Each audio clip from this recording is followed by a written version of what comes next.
In the quiet suburbs of Waltham, Massachusetts, the heat of late summer carried the kind of stillness that blankets residential neighborhoods. Lawns trimmed neatly, sidewalks lined with bicycles, windows reflecting the calmness of routine. It was a place where unusual things weren't expected to happen. But that summer, something did. Julie Keown, a 31-year-old woman known for her warmth and community spirit, collapsed unexpectedly in her home. Neighbors later described how they saw an ambulance outside the modest residence she shared with her husband, James. Paramedics found her conscious but disoriented, struggling to speak clearly, her movements delayed, her gaze distant.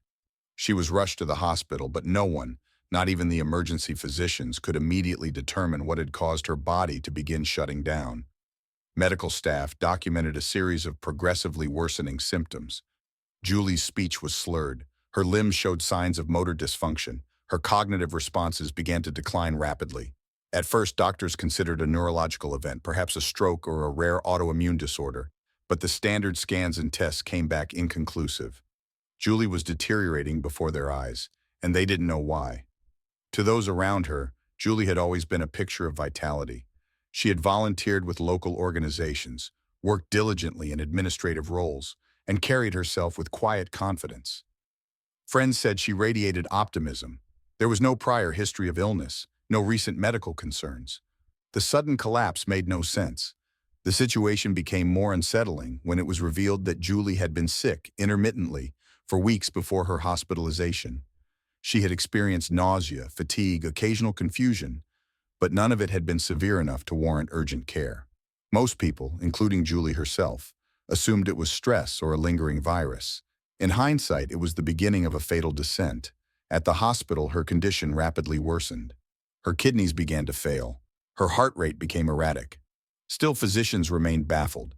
It wasn't until a blood panel revealed an unusual metabolic acidosis that the medical team suspected poisoning. Even then, they couldn't identify the agent.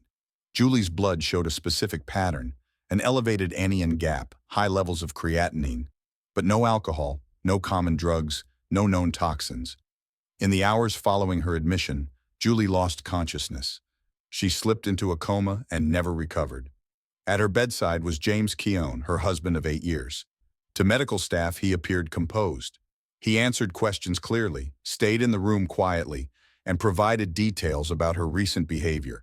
She had been under pressure lately, possibly depressed, he suggested. He signed consent forms, asked about timelines, but otherwise remained emotionally restrained. A nurse later noted that while Julie's parents clung to each other in grief, James stood still, hands in his pockets, eyes fixed on the machines. Julie was pronounced dead just 4 days after arriving at the hospital. No official cause had been identified. The death of a healthy woman in her early 30s would normally prompt questions, but there were no external injuries, no trauma. No one had seen anything suspicious. She had been at home, with her husband, preparing for what was supposed to be a new chapter in their lives. According to James, he had recently been accepted into Harvard Business School, and the couple had relocated to Massachusetts to begin again. It was only after her death that the true questions began. Julie's father, Dennis, didn't want the funeral home to cremate her body. Despite pressure to proceed quickly, he insisted on a full autopsy. His daughter had been healthy. The sudden collapse didn't make sense to him, and James's insistence on a rapid cremation struck him as unusual, maybe even evasive. Medical examiners began their work in silence. The body showed no visible signs of foul play, no bruises, no wounds, no indications of physical assault. But something was wrong. The toxicology team expanded their tests. Unusual readings in her blood caught their attention, patterns that didn't align with natural death. The official cause was finally uncovered: acute ethylene glycol poisoning. Ethylene glycol is the primary ingredient in antifreeze. Ingestion leads to severe metabolic failure, affecting the kidneys, nervous system, and heart. It is tasteless in small quantities and, when mixed with flavored liquids, almost impossible to detect. What stood out most was the timeline. The poisoning hadn't occurred in a single instance. It had unfolded over days, perhaps even weeks, suggesting a methodical, deliberate administration of a toxic substance. With that revelation, the scope of the case changed. This was no longer a medical mystery. It was a criminal investigation. The state medical examiner contacted the police. A sudden death had just become a potential homicide. and while no charges were filed immediately, suspicion began to form. Quietly, carefully. Julie Keown had not died of natural causes. Someone had poisoned her. And the only person with access, motive, and proximity was the man who had claimed to love her. But in the early stages, nothing was certain. Investigators would need more than suspicion. They would need patterns. They would need digital footprints. They would need proof. And James Keon, on the surface, hadn't left a trail. Not yet. In the days following Julie Keown's unexplained death, the image of her life, as painted by those around her, was strikingly consistent. Friends, neighbors, and former colleagues all echoed a similar sentiment. Julie had seemed happy, not just content, but genuinely fulfilled. She had a husband she trusted, a new home to settle into, and a fresh start in a promising city. If there had been turmoil in her life, it had remained well hidden. Julie and James Keown met years earlier while attending William Jewell College in Missouri. Their relationship had developed quickly, blossoming into a seemingly stable and loving marriage. To the outside world, they were compatible. Julie was bright, thoughtful, and quietly ambitious. James, charming, articulate, and outwardly successful. By the time they married, their friends described them as inseparable. Together, they had built what appeared to be a life rooted in mutual respect and shared goals. When James announced that he had been accepted into a prestigious business program in Massachusetts, Julie was reportedly proud. The move marked a new chapter for the couple, an opportunity to expand horizons and grow their future. They sold their belongings, packed up their lives, and left Missouri behind. Julie had no hesitations. Her confidence in her husband was unwavering. But in criminal investigation, it's often the seemingly flawless facades that deserve closer inspection. The narrative of the perfect marriage often disintegrates under the weight of scrutiny, and in this case, subtle inconsistencies began to emerge almost as soon as questions were asked. While the broader community in Waltham saw James and Julie as the quiet, well-mannered couple from out of state, those who had known them longer began to recall small details, odd moments, brief tensions, words spoken and then quickly retracted, that had once seemed inconsequential. Julie had been raised in a close-knit family. Her parents described her as emotionally resilient, yet deeply loyal. She wasn't someone who gave up on people easily. Her marriage, like many others, had gone through phases. There were times she expressed doubts to friends, nothing overtly alarming, but enough to suggest that beneath the surface, not everything was seamless. Still, she always defended James when questions arose. She wanted to believe in him, and she did, repeatedly. In Missouri, James had cultivated an image of academic achievement and professional ambition. He claimed to work in marketing and technology, often dropping the names of well-known corporations. He described long hours and tight deadlines, a career in constant demand. However, after Julie's death, an investigative review would reveal glaring holes in this version of events. The jobs he spoke of didn't exist. The promotions he mentioned never happened. And most significantly, there was no record of his enrollment at Harvard Business School. It was, in essence, a fiction, one built carefully and carried with conviction. What emerged in hindsight was a portrait not of a power couple on the rise, but of a woman sincerely working toward a shared future, and a man struggling to maintain the illusion of success. Still, at the time of Julie's illness, no one outside the family had reason to suspect anything sinister. There were no public altercations, no legal history, no immediate red flags. The Keowns lived quietly, they were polite, they kept to themselves, and in the absence of obvious dysfunction, it was easy to assume everything was fine. But investigators have long understood that domestic crimes rarely erupt without foundation.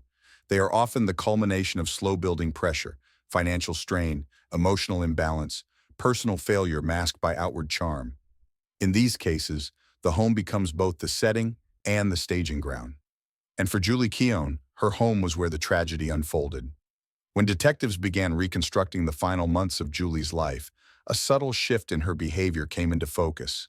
She had become more withdrawn, less communicative with distant friends. There were long gaps in replies, missed phone calls, and vague references to feeling off. She had mentioned fatigue more than once. A friend recalled that Julie had seemed preoccupied during a recent visit, describing herself as a little foggy. No one pushed her on the details.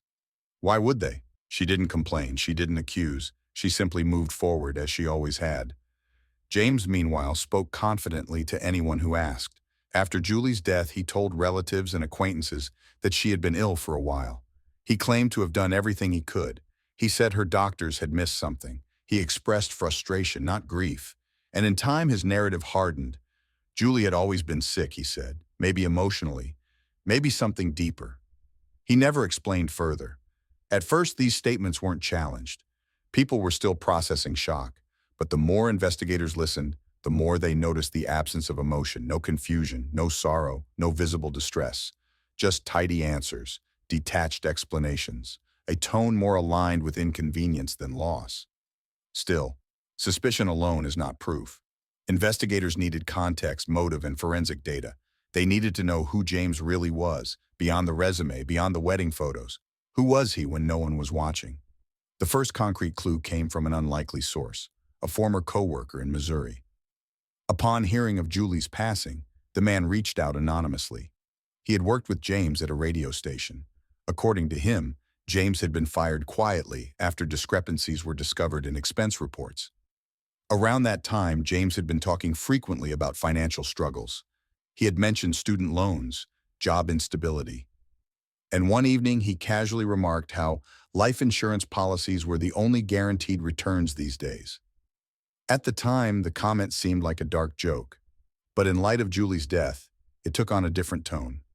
The narrative of the perfect marriage was beginning to fracture, not through any single revelation, but through a pattern, a history of lies, carefully managed images, and relationships held together by appearances rather than honesty.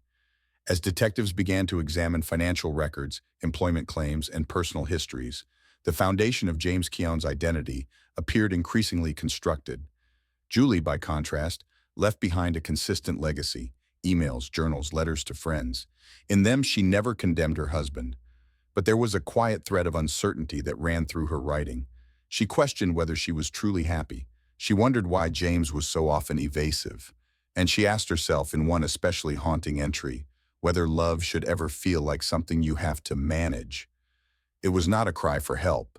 It was not an accusation. It was the reflection of a woman trying to make sense of a relationship that no longer felt balanced. She had no way of knowing her life was nearing its end, but she had sensed something was wrong. She just didn't know what. When authorities reviewed her digital correspondence, they were struck by how gentle her tone remained, even in doubt. Julie was not a person quick to blame. She sought understanding. She assumed the best. In the world of criminal justice, this tendency, especially in domestic homicide cases, is heartbreakingly common. Victims don't always fear for their safety. They don't always realize they're in danger. Often they are simply trying to love someone through their flaws. And sometimes that decision becomes fatal. Julie Keown never accused anyone. She never filed a report. She never reached out to authorities. Her trust remained intact right up to the point where her body could no longer fight the poison entering her system. And that, investigators noted, may have been what made the crime possible. This moment would prove pivotal. Autopsies are not routine in every hospital death. They're time-consuming, expensive, and often avoided if a natural cause seems plausible. But in this case, the medical examiner agreed. The rapid decline of a healthy young woman warranted further scrutiny. What followed was a careful internal examination, tissue sampling, blood analysis, and organ review. The results would not be immediate, but the process had begun. Meanwhile, James returned home. While others mourned, he began making inquiries into life insurance benefits.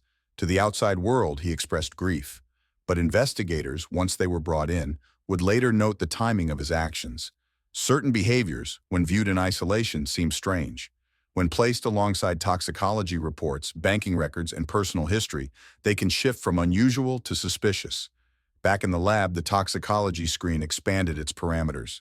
This time, they searched for antifreeze compounds. The test returned a high level of glycolic acid, one of the metabolites of ethylene glycol. It was not trace.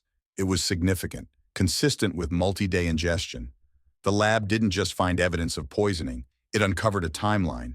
Julie had not died suddenly. She had been dying for days, quietly, slowly, likely without understanding what was happening to her. Medical investigators now had a substance. They had a pattern of exposure. What they needed next was context, how the substance entered her system, and who, if anyone, had placed it there. Toxicology results alone are not evidence of intent. People ingest poisons accidentally. Mistaken identity of fluids happens. especially with substances like antifreeze, which some amateur mechanics store in household containers. But Julie had not worked in a garage. She wasn't a mechanic. She didn't drink alcohol heavily. There was no plausible scenario in which she could have ingested ethylene glycol unknowingly, unless it was introduced into something she consumed regularly. Investigators turned back to the hospital notes. The mention of the sports drink, flavored, colored, viscous, stood out. A toxicologist confirmed what emergency staff had suspected. Ethylene glycol dissolves easily into such liquids. The flavor masks the chemical's mild bitterness. A small amount, delivered repeatedly, could kill. That bottle, discarded during cleanup, was no longer available, but its relevance remained. In interviews, a nurse recalled that James had brought the drink with him. She remembered thinking it odd that Julie didn't drink much of it. She had instead asked for ice chips. Every detail now mattered. Parallel to this, the autopsy report was completed. It confirmed what the toxicology had suggested. Julie Keown had died from acute ethylene glycol poisoning. There were no signs of trauma, no physical assault, no overdose of known medications. Her body had failed because a toxin had been introduced into it deliberately over time and in quantities sufficient to cause irreversible internal damage. What had first appeared as a mysterious illness was now a homicide. The hospital had done all it could. The time for medical intervention had passed. The case had officially transitioned into the jurisdiction of law enforcement. Now detectives would begin the task of reconstructing Julie Keown's final days, where she went, what she ate, what she drank, and who had been with her in every moment that mattered. In cases like this, justice doesn't arrive in a moment. It's built through detail, discipline, and deliberate pursuit of the truth. Julie's story, tragically, would now be told in courtrooms and case files, but her voice had not been entirely silenced. Her body had preserved the evidence of her death, and science had translated that evidence into language the law could understand. The first hours inside the hospital were filled with quiet urgency. Julie Keown was conscious, but something was deeply wrong. Her body was betraying her in ways that defied immediate explanation. She had walked into the emergency room upright but unsteady, speaking in broken phrases that didn't make sense. Within moments, physicians realized they weren't dealing with a simple case of flu, fatigue, or even neurological disorder. Her symptoms were layered: muddled speech, unstable gait, significant confusion, all progressing too quickly for comfort. The attending team initiated a full panel of diagnostic tests: CAT scans, blood work, urinalysis, neurological exams, all the standard pathways designed to rule out stroke, brain hemorrhage, or infection. Nothing was conclusive. Her brain scans appeared normal. There were no signs of trauma, no indication of any localized event, but Julie was clearly declining. What puzzled clinicians most wasn't just the sudden onset. It was the lack of coherence across symptoms. She was too young, too healthy, and had no prior history that would explain the acute breakdown of her systems. Her speech became more slurred, her motor control weaker. Her eyes showed signs of tracking failure, her responses delayed. Her hands trembled slightly even when she lay still, and her breathing, though not yet critical, was becoming increasingly shallow. The fear that something irreversible was happening began to grow quietly among staff. It was then that one of the emergency physicians raised a possibility that, while rare, warranted consideration: toxic ingestion. The human body is resilient, but it's also remarkably vulnerable to certain chemical compounds that mimic natural disease. Among them, ethylene glycol, commonly found in antifreeze, is one of the most insidious. It doesn't show up on standard toxicology screens unless specifically tested for. It's colorless, nearly odorless, and once ingested, metabolizes into oxalic acid, a substance capable of causing catastrophic organ failure. At that moment, there was no proof that Julie had been poisoned. The thought was purely theoretical, but it was enough to order a more targeted toxicological analysis. Meanwhile, Julie's condition worsened. Medical records would later document the precise timeline. Within 48 hours of admission, Julie's renal function began to collapse. Her creatinine levels spiked, her electrolyte balance destabilized, and she became nearly unresponsive. The damage to her central nervous system was escalating faster than supportive measures could compensate.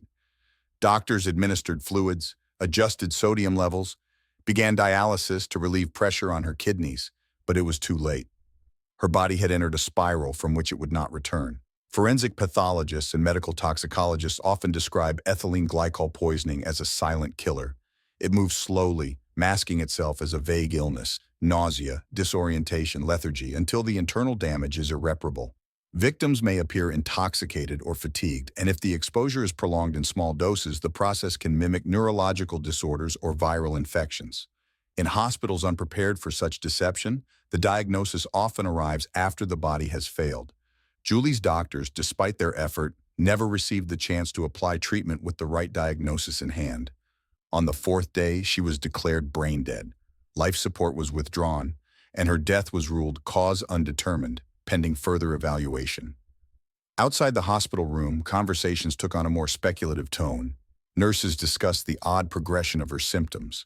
One recalled that Julie had been brought in with a sports drink bottle in her bag, unopened but mentioned by James as part of her hydration routine. No one gave it much thought at the time, but it would later become central to a criminal investigation. Julie's parents, devastated and exhausted, began making arrangements for a memorial. James, in their eyes, appeared composed, perhaps too composed. When he raised the topic of cremation less than a day after Julie's passing, her father hesitated. Dennis Birdsey had served in the military and knew when something didn't feel right. His daughter had no prior illness. No explanation made sense, and now her husband was urging them to move quickly, too quickly. Against James's wishes, Dennis insisted on a full autopsy before anything further was decided. The air in the hospital room had shifted. What began as quiet concern had solidified into a hollow certainty. Machines still beeped, tubes still ran their course, but the person they were meant to support, the woman whose brain no longer responded to stimuli, whose organs had betrayed her, was gone. The body of Julie Keown remained, but her mind, her voice, her awareness had slipped beyond reach. There was no warning, no farewell, no final conversation to anchor the grief. It was a kind of loss that felt not like a door closing, but like the floor giving out from beneath those who loved her. Her family was devastated. Her father, Dennis, sat with his hands clasped, staring at the blank wall across from her hospital bed. Her mother stood silently at the foot of the bed, lips pressed tight, trying to keep control in the face of the unspeakable. The nurses had seen this before, loved ones trying to steady themselves when everything familiar collapsed around them. But the sorrow here wasn't just rooted in death. It was tangled in confusion, in the absence of cause, in the fact that no one could yet explain why this bright young woman was taken so abruptly. It was James who spoke first. His voice was calm. "We should start looking at funeral homes," he said. The words arrived too soon, too neat. There was no tremor in his tone, no sign of a man undone. He wasn't cruel, he wasn't callous, but there was a cold efficiency in the way he moved forward, one step ahead of everyone else. What James didn't anticipate was Dennis's resolve. Even in shock, even submerged in grief, Dennis refused to let the process be rushed. He had served in the military long enough to know that something about this didn't fit. A daughter does not go from functional to brain dead in days without cause. He didn't accuse, he didn't speculate. But he demanded one thing: answers. James, however, wanted cremation, quick, final, and irreversible. He called it Julie's wish. He claimed they'd discussed it before in passing, after hearing a story about a woman who wanted to be set free. Dennis didn't recall that conversation. Julie had never mentioned it to her parents. She had been close with them, called them regularly, sent cards, never once indicating she wanted her remains reduced to ashes without ceremony. The resistance escalated behind closed doors. James insisted. Dennis refused. In the end, the hospital honored the family's right to request an autopsy. The funeral would wait. In the days that followed, the family flew back to Missouri, carrying only Julie's personal belongings and 1,000 unanswered questions. Grief is rarely clean. It arrives in waves, shaped by memory, blurred by disbelief. But in Julie's case, grief was laced with something darker, a kind of background noise, low, persistent, that whispered that this wasn't natural, that her death hadn't just been sudden, it had been wrong. Julie's sister recalled something weeks later, a phone call that had seemed unremarkable at the time. Julie had mentioned feeling tired, almost cloudy. She said James had been handling things, bringing her drinks to keep her hydrated. "He's been good about taking care of me," she had said, but even then her voice had lacked its usual lightness. It had sounded duller, less present. Her sister had written it off as stress, a new city, a new life, everyone assumed the same. But assumptions are a dangerous thing in homicide investigations. When the medical examiner called with the autopsy results, the entire frame of the case shifted.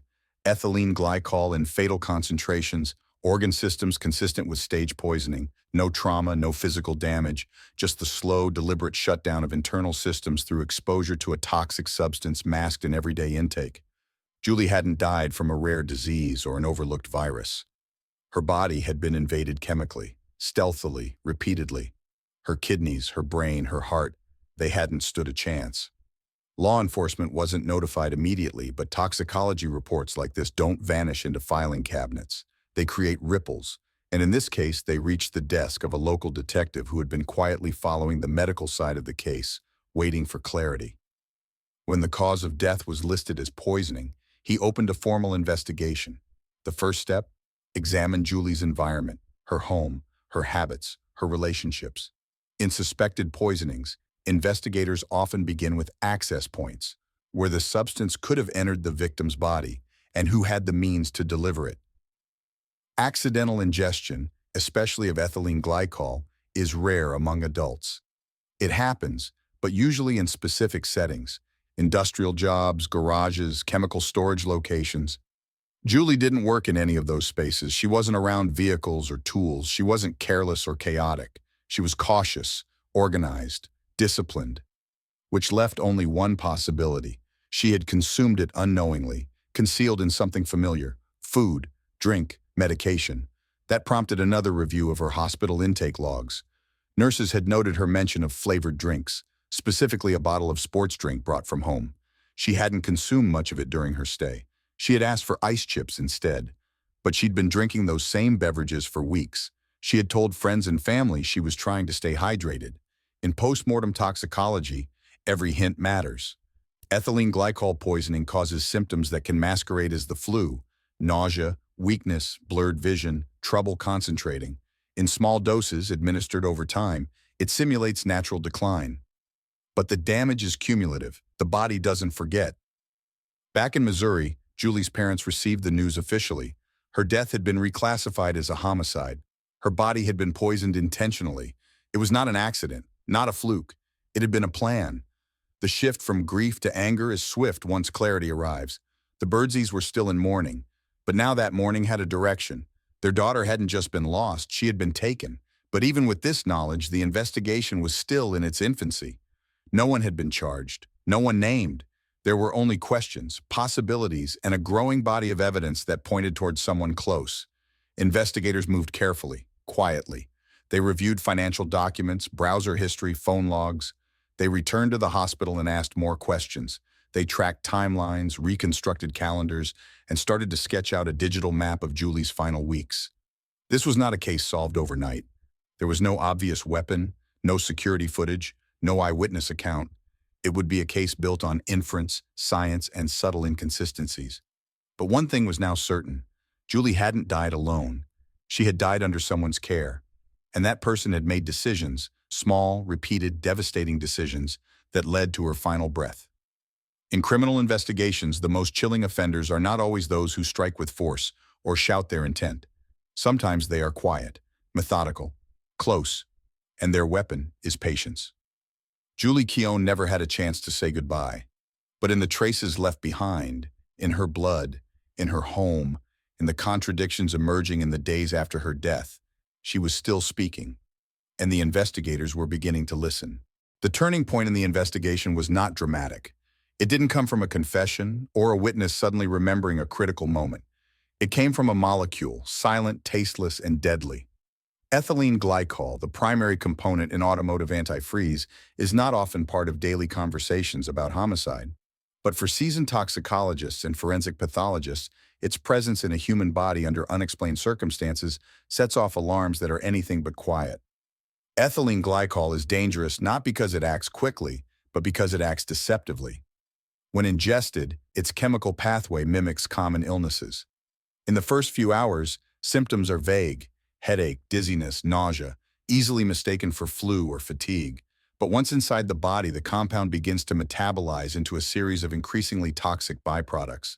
Glycolic acid and oxalic acid in particular wreak havoc on vital organs.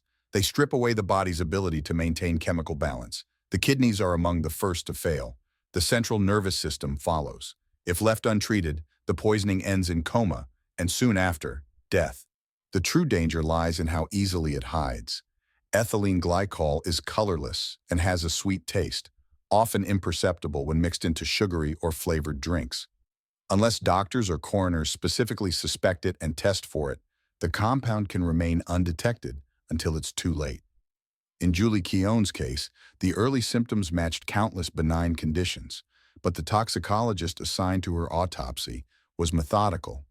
Given the acute kidney failure, the rapid neurological decline, and the absence of infection or trauma, he expanded the toxicology panel to include uncommon toxins.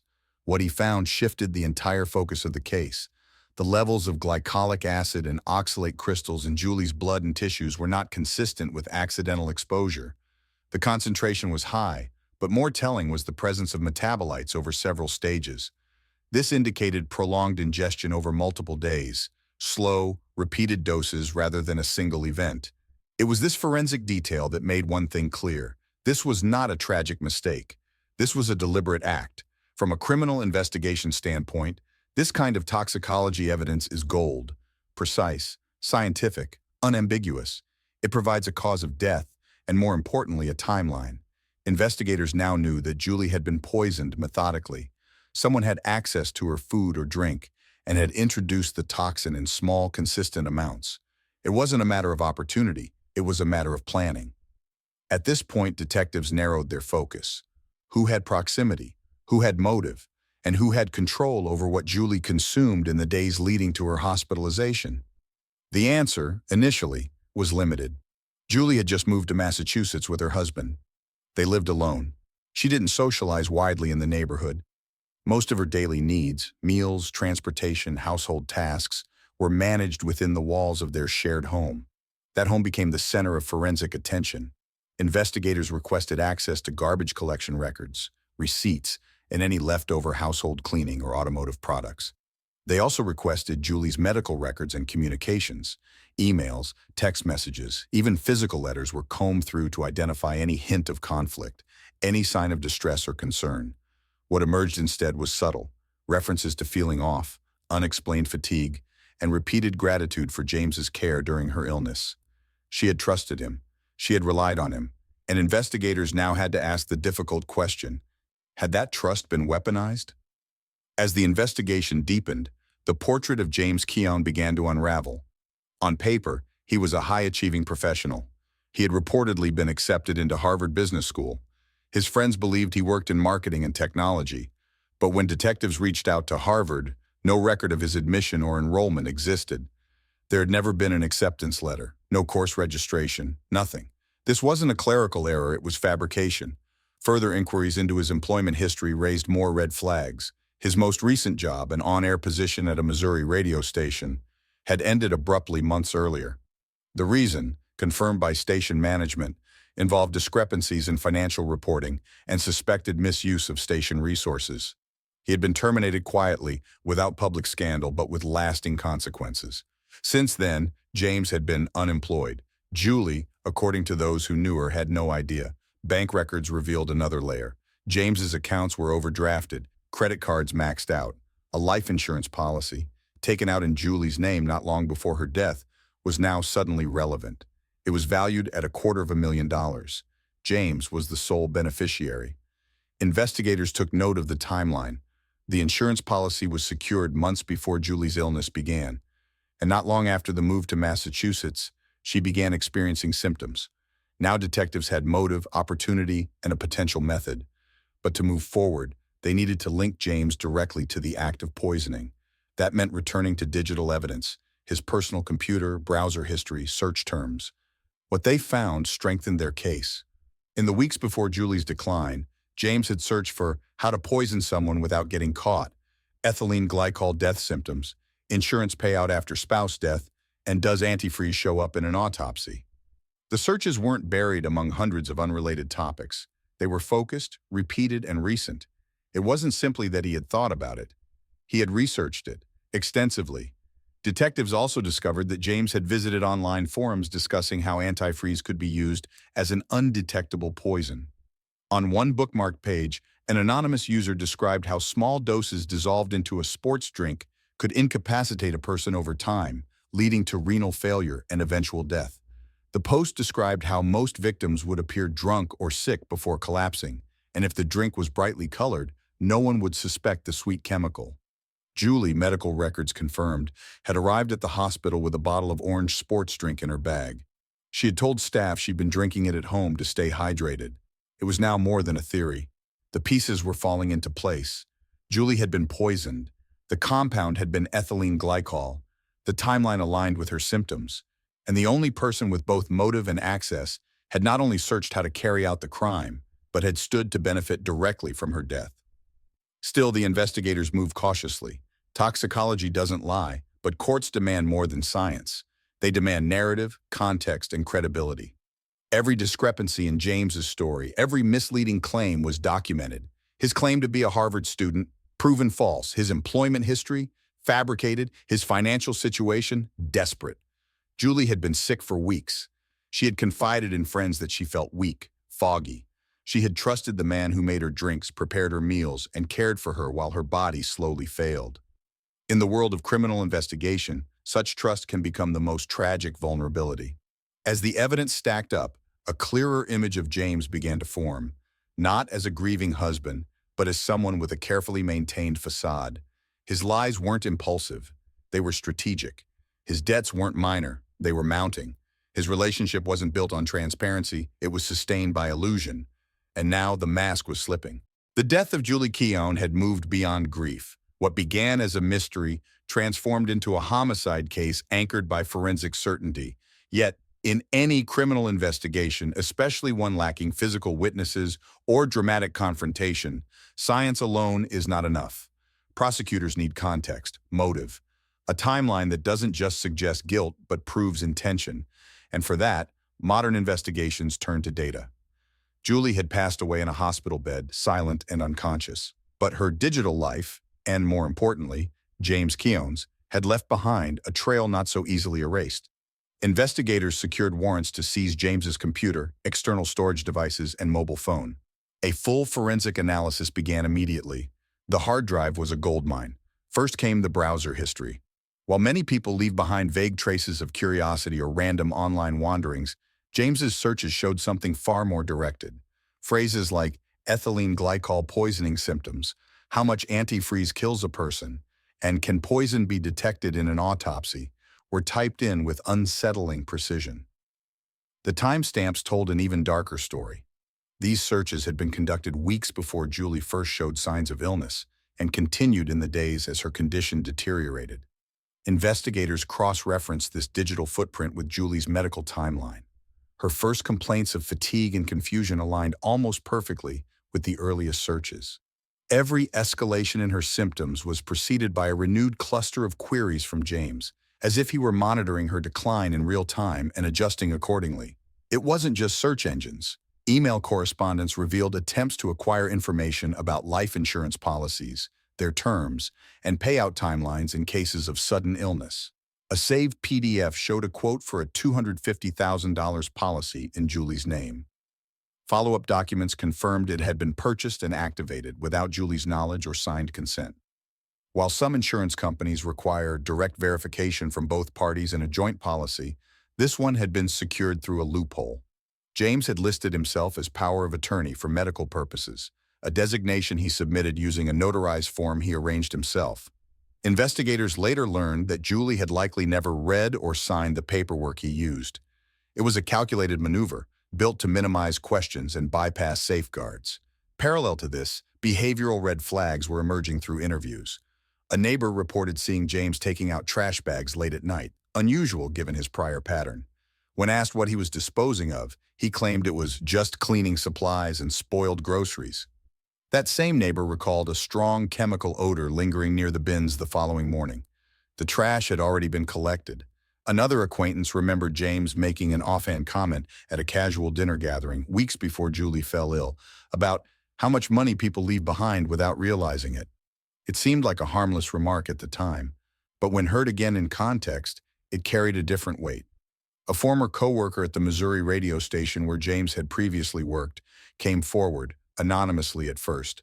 He shared that James had once spoken of being too smart to get caught when it came to manipulating systems, whether expense reports or people.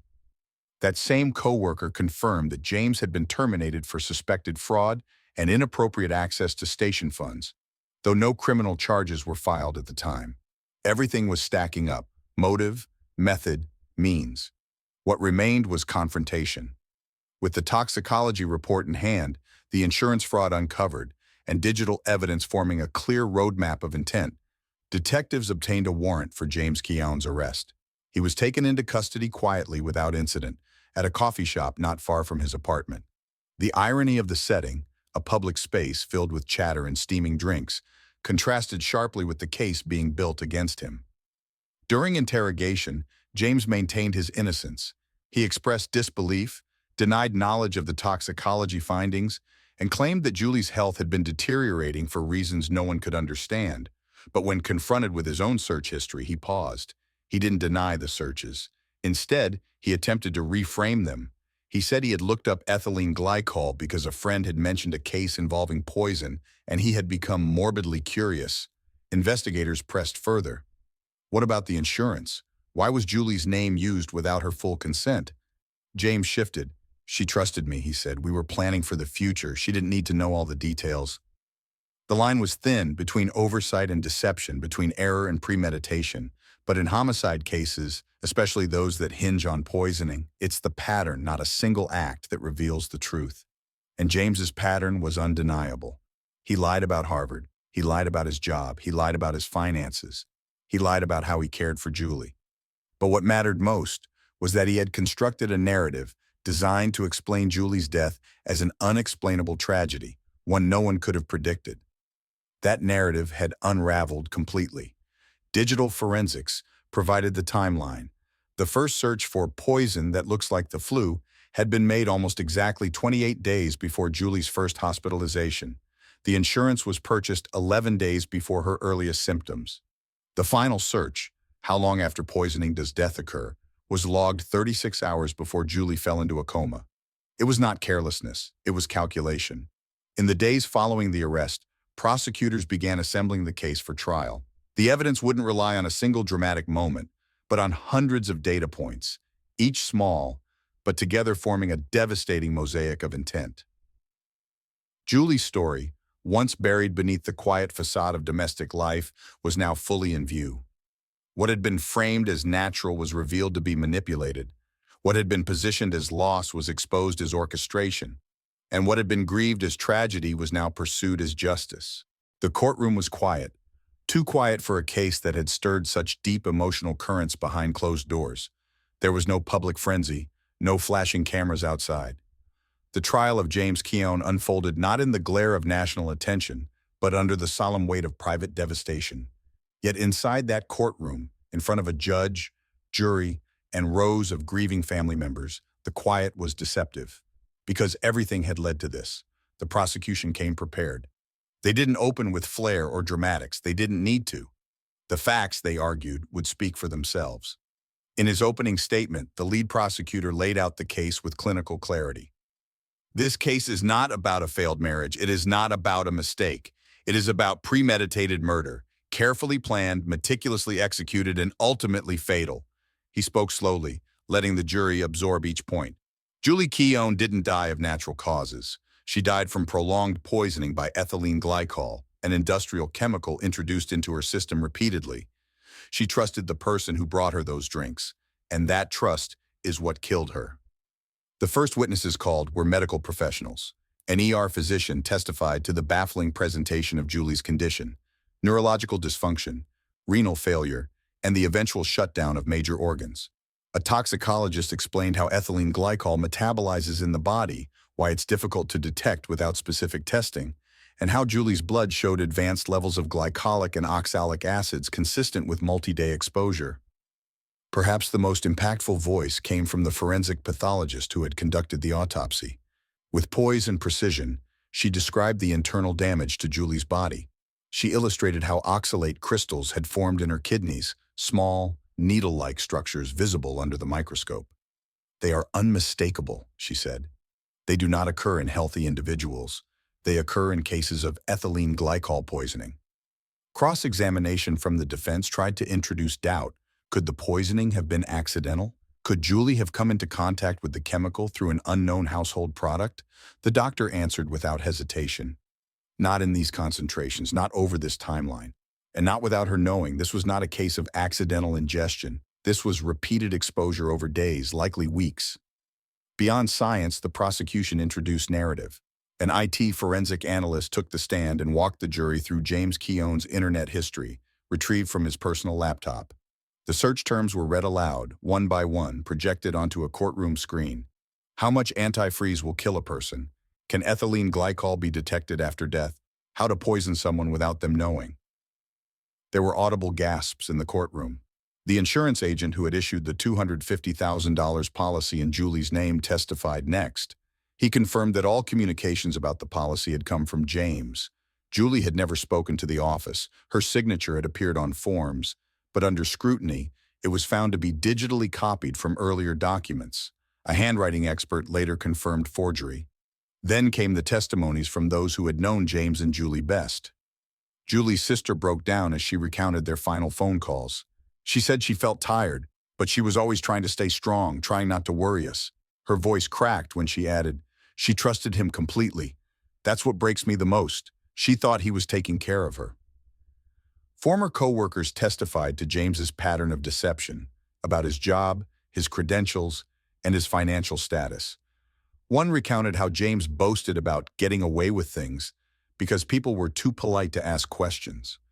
Throughout the trial, James sat impassively. He took notes, occasionally leaned in to whisper to his attorney, but he showed little emotion. His defense team argued that the prosecution's case was circumstantial. They attempted to discredit the search history as curiosity, the insurance policy as poor financial planning, and the toxicology as suggestive, not definitive. But their argument lacked weight. When James took the stand in his own defense, it was a calculated risk. He admitted to lying about Harvard. He admitted to struggling financially, but he denied ever harming Julie. She was everything to me, he said. I was ashamed of how bad things had gotten. I didn't want her to see me fail, but I never would have hurt her. It was for some a compelling performance, but the evidence spoke louder. After weeks of testimony, over 40 witnesses, and hundreds of exhibits, the jury deliberated. It didn't take long. James Keon was found guilty of murder in the first degree, deliberate and premeditated. The sentence, life imprisonment without the possibility of parole. As the verdict was read, James's expression barely shifted. He blinked, he looked down, that was all. But behind him, Julie's family wept quietly, not with joy, not with triumph, but with a grief that finally had a name and an end. The sentencing phase was short. The judge stated plainly, you used trust as a weapon. You wore the mask of a caregiver while acting as a predator. This court finds no circumstance under which your release would be appropriate. For the Birdsey family, the legal closure offered little comfort. The years ahead would still be shaped by absence, holidays without Julie, birthdays marked in silence. Yet there was power in the truth being spoken aloud, in hearing a court acknowledge what they had suspected all along. Julie hadn't simply died. She had been taken, and now at least, there was accountability. In the aftermath, Julie's father gave a brief statement to the media. We raised Julie to believe in people, to believe in love and honesty. She lived with that spirit until the end, and someone used it against her. That should make us all stop and think, not about fear, but about how we recognize the signs when something's wrong, about how silence isn't always safety. The case of James Keown was never sensationalized on a national scale, but within legal and forensic circles, it became a teaching case, a reminder of how calculated cruelty can hide behind normalcy, and how digital evidence, combined with forensic science, can reveal truths no words ever will. Julie's story ends not with drama, but with dignity.